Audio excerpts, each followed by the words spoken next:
Okay guys, Chromebooks down please. We have been studying color, including gradient, warm and cool colors, color theory. This time we're going to be starting one of our bigger projects. We're going to be starting a landscape. So a landscape, just like how it sounds, involves the land. You're drawing the outside. So landscapes usually do not include houses or people because it's a landscape. So you can decide today whether you want to do an abstract landscape or more realistic like this, or maybe you want to do a mix-up of both. That's probably what I'm going to do. But be thinking about your color theory. I know some of it is new for us, but think about those warm and cool colors, complementary colors, analogous colors. We're going to talk all about it. So here's how my color wheel works. My primary colors, remember the colors that you cannot mix, yellow, blue, red, are the biggest ones on my color wheel. The secondary colors are in between, orange, greens, purples, even magenta is a secondary color. Warms are on the top. We have magenta, red, orange, and yellow. Those are the warm colors. Think of fire, think of lava. Cool colors are on the bottom of my color wheel. Purple, blue, teal, and green. Think of winter, think of purple skies, green grass, and cool water. Those are the cool colors. If there's two colors opposite of each other, they're complementary. So the complement of purple would be, hope you said yellow. The complement of greens would be red. Think of holiday colors. That's how I remember them. The opposite of orange would be blue. So the complement of blue would be orange and vice versa. They're across from each other. Alrighty, y'all. So we're going to be getting our sketchbooks if you don't have it already. You're going to be turning to page number 9 and then give me a thumbs up. If you don't have a sketchbook, I will get you one. Awesome. Now I want you to find a pencil. I'm going to use a pen real quick just because I want you to be able to see it on camera. But find a pencil, sharpen it if you need to, and then give me a thumbs up so I know that you're ready. Awesome. So I'm going to give you some ideas over here of what you could do with your design. And then you are going to plan a composition on this side of the paper. It doesn't have to be the best thing ever because it's just a brainstorm. We're eventually, hopefully, going to paint this maybe. We'll see if the paint arrives.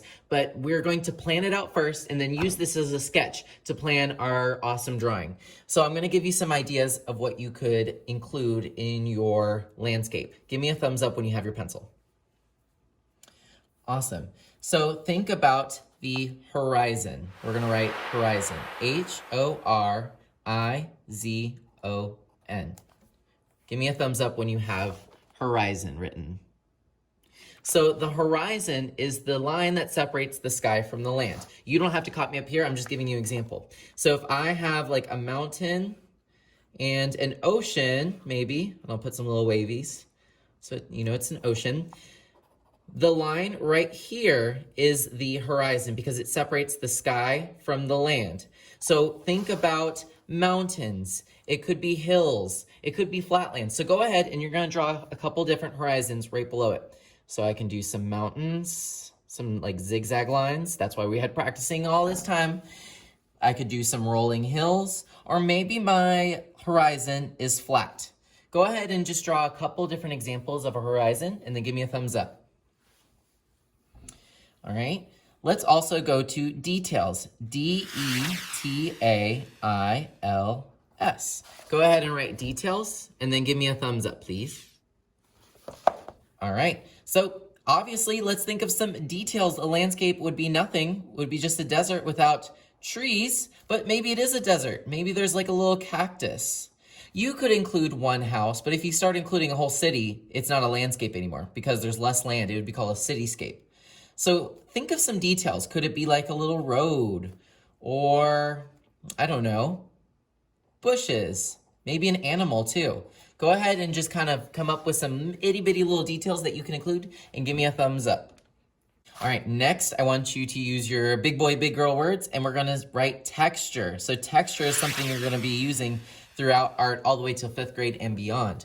Texture is spelled T-E-X, like Texas, T-U-R-E. Give me a thumbs up when you're ready. All right, so what is texture? Texture is lines that indicate how something would feel. So I see these waves, I know that it would probably be water. I can sense what that thing might feel like or look like. Texture could be random squiggles that represent a tree again. Texture could be the waves in the ocean.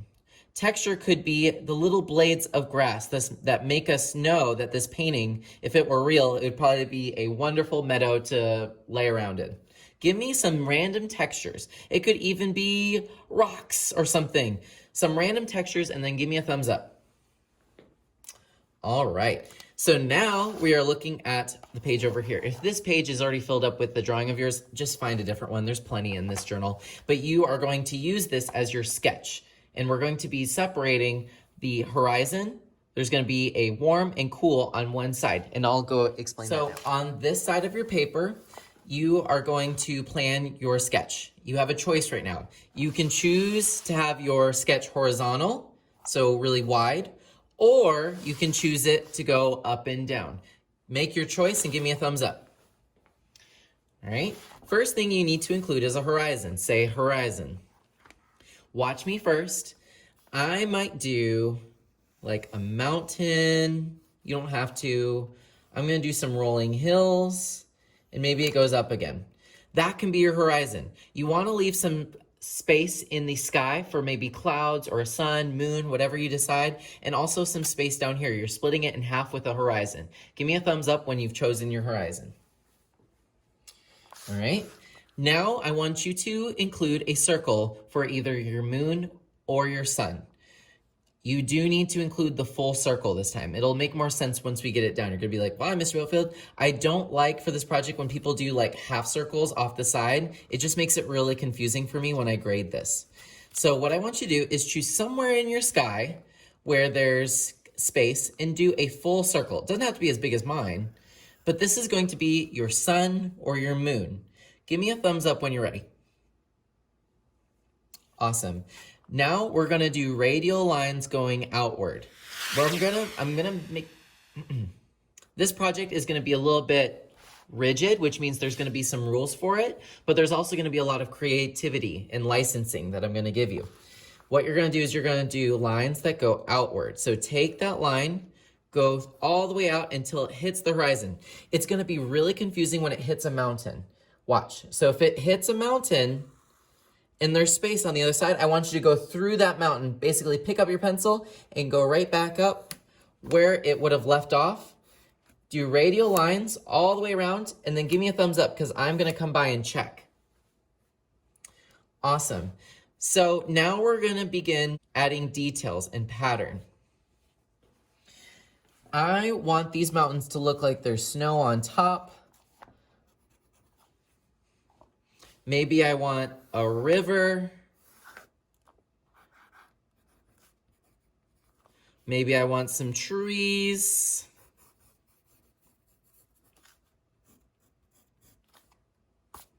Maybe I can include one house. It'll still be a landscape if there's one house.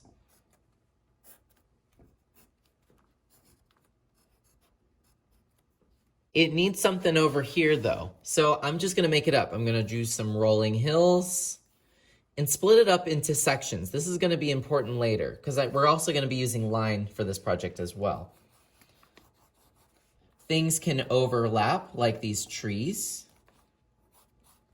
Overlapping means that the house is in front of the trees, or it could be the trees are in front of the house too.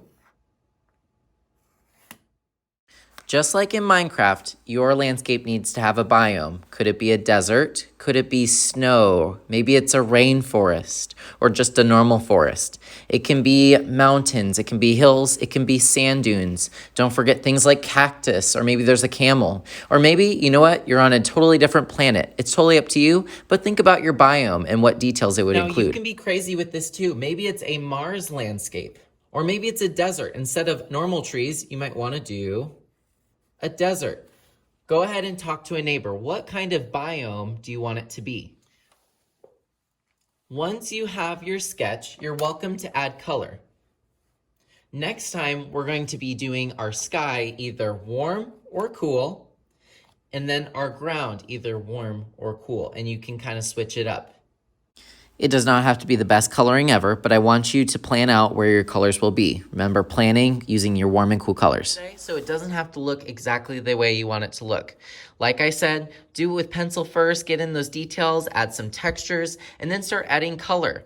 Remember, we're gonna do one side warm, one side cool, or vice versa. So be thinking maybe if you wanted a night scene, you might wanna do your sky like a blue or purple because those are cool colors.